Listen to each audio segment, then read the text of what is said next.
राष्ट्र one news की team यहाँ पर मौजूद है और यहाँ पे बहुत सारे लोग हैं। आज सुप्रीम कोर्ट की तरफ से क्या कुछ आदेश आया है, क्या कुछ केंद्र सरकार को इन्होंने बताया है, क्या फटकार लगाई है, तमाम बातों से तमाम विषयों को लेकर के हम चर्चा करने के लिए यहाँ पर आए हैं जिला बॉर्डर पे।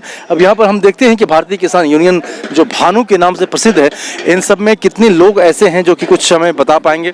साथ ही साथ हम आपको ये भी बताएंगे कि आखिरकार यहाँ पर जिला बॉर्डर पर ठाकुर भानु प्रताप सिंह जो राष्ट्रीय अध्यक्ष हैं इसके, तो इन तमाम मुद्दों पर हम बातचीत करेंगे और मैं आपको यहाँ से लाइव तस्वीरें भी दिखाऊंगा कि किस तरह से लोग यहाँ पर चिल्ला बॉर्डर पर रुके हुए हैं और किसान आंदोलन को एक ताकत दे रहे हैं, एक बल दे रहे हैं।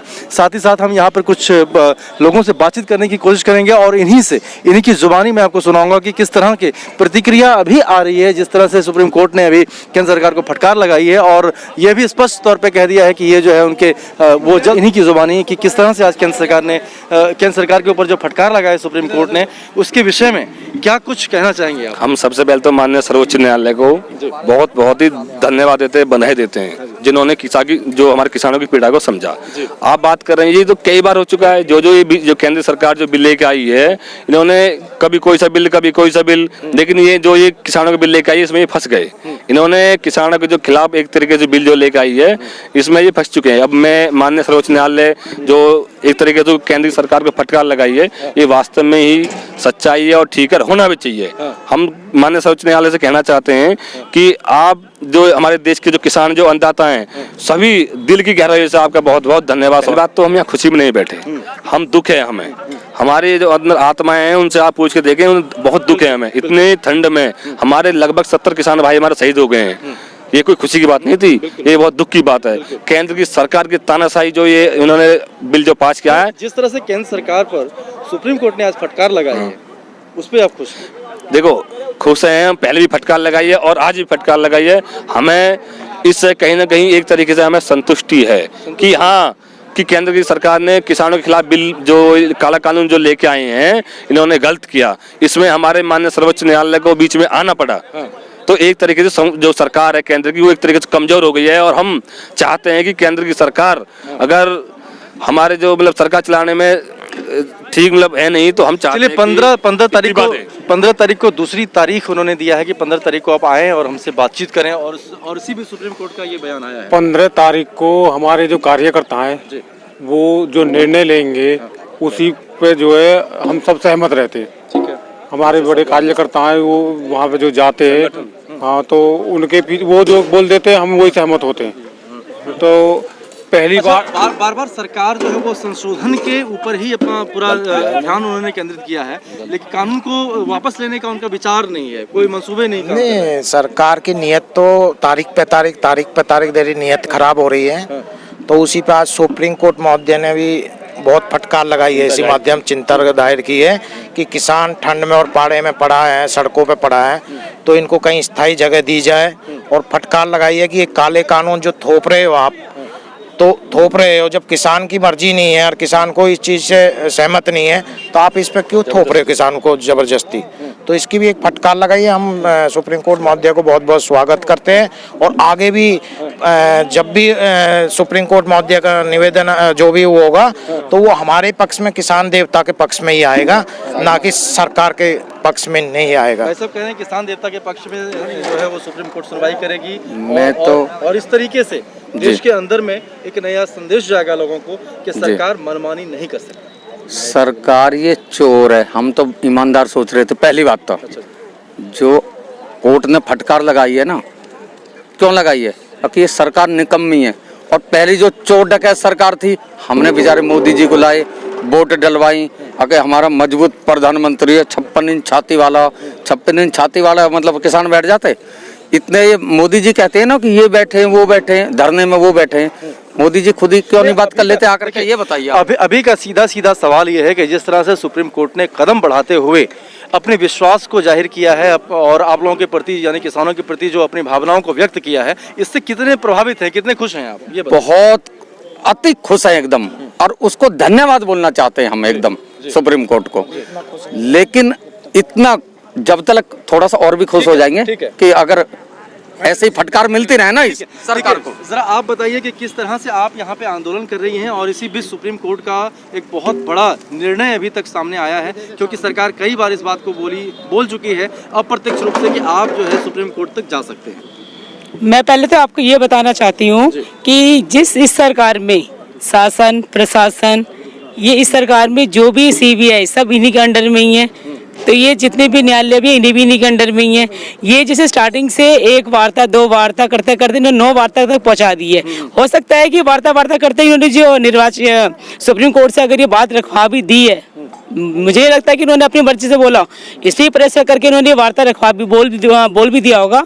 तो इसमें हमें ज़्यादा खुश होने की जरूरत नहीं है, क्योंकि अगर ये रोक लगाने की बात करते भी है ना, तो इन पे कोई भरोसा नहीं कर सकते सरकार पे। आज रोक लगाएंगे, कल को किसान लोग चले जाएंगे। तो अगर इनके दिमाग में यदि है रोक लगवाने के बाद ये किसान कोई यहाँ से नहीं जाएगा जब तक पूरे 3 कृषि कानून रद्द नहीं हो जाते।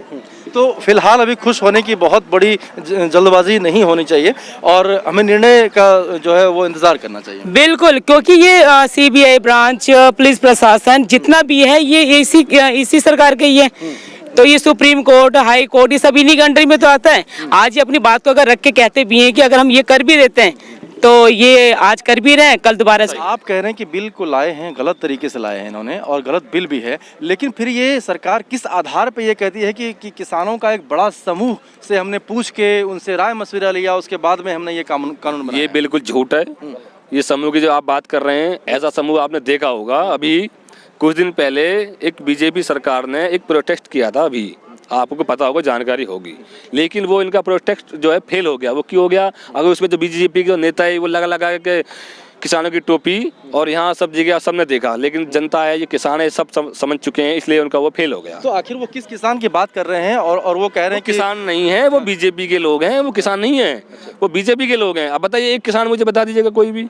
सब ये लोग जो BJP की चालबाजी है और BJP के किसान। लेकिन सरकार तो ये कह रही है कि किसान तो अपने खेतों में काम कर रहे हैं, वो अपने अपने गांव में हैं, या अब यहाँ पर कौन है? अच्छा एक बात बताइए, एक बाप के अगर 4 बेटे हैं, 4 अगर 3 किसान पे 3 खेत में तो 1 यहाँ है, अब इसमें क्या गलत है भाई? अगर 3 अपने खेत में काम कर रहे हैं तो 1 यहाँ है, तो भाई हमारी जिंदगी भर तक की हमें नुकसान है इसका, इस बिल का। ये बिल हमारे लिए जो है ना, ये अच्छा नहीं है, ये किसानों के लिए अच्छा नहीं है ये बिल। ये हमारी एक तरीके से बहुत इन्होंने हमारे साथ जो अन्नदाता के साथ बहुत गलत किया। चाहे आप MSP की बात कर लें, चाहे आप भंडारण की बात कर लें। एक हमारे जब देश आज़ाद हुआ था ना, एक कानून बना था भंडारण को लेके 1955 में, कि आप अगर भंडारण कर सकते तो केवल लिमिटेड कर सकते हैं। और इन्होंने क्या है वो कि वो जो कानून था वो मतलब एक तरीके से कैंसिल करके इन्होंने कानून बना दिया। अब जैसे APMC का बिल बना हुआ है और APMC में स्पष्ट तौर पे ये कहा गया है, मंडी कहाँ है उसमें बताइए आप? APMC की बात करते हैं, मंडियाँ खत्म कर चुके हैं।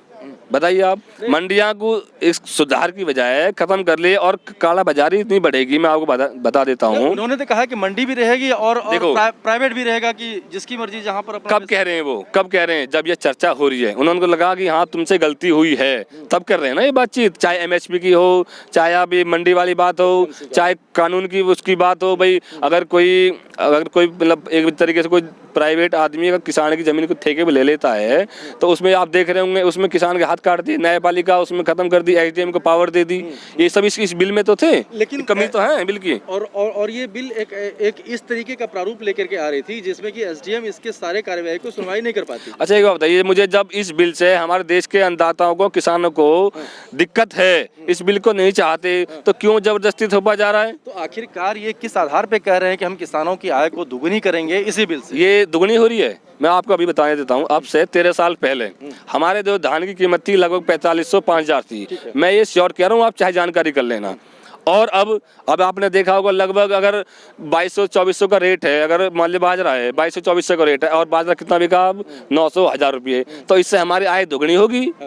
इससे तो हमारा रहसा भी खो दिया जो था हमारा, तो हमें आय कहाँ दुगनी मिल रही है इसमें? जिस तरह से अनाजों का उसमें जिक्र किया गया है कानून के अंदर में, कुछ अनाजों को वर्जित किया गया है और कुछ अनाजों को उसमें रखा गया है। और आपका ये जिद है, आप लोगों का, तमाम लोगों का ये जिद है कि भाई सारे जितने भी अनाज हैं उसको एक ही दायरे में रखें। देखो एमएसपी इसलिए तो मांग रहे हैं भाई, मान लिया किसी किसान की अगर कोई बारिश से किसी किसान का अगर कोई अनाज गीला हो गया तो उसे क्या करेंगे लोग, ये अगर से हाँ आजा भाई तुझे 1000 रुपये जो है कुंटल खरीदेंगे या करेंगे। कमेटी बना रही है और फिर वो मतलब उसमें दखल अंदाजी हम तो बोल रहे हैं कि भाई कमेटी बनाइए और सही तरीके हम से। तो माननीय सुप्रीम कोर्ट से भी कहना चाहते हैं जो ये कमेटी बनाएंगे उसमें कम से कम जितने हमारे किसान हैं कम से कम भी जितने ज़्यादा हो सके किसान संगठन जो है हमारे उस सबकी उनके हमारे आदरणीय अध्यक्ष जी उनकी कमेटी उनको लेके बनाई जाए, तभी ये दूध का दूध और पानी का पानी हो पाएगा। अच्छा।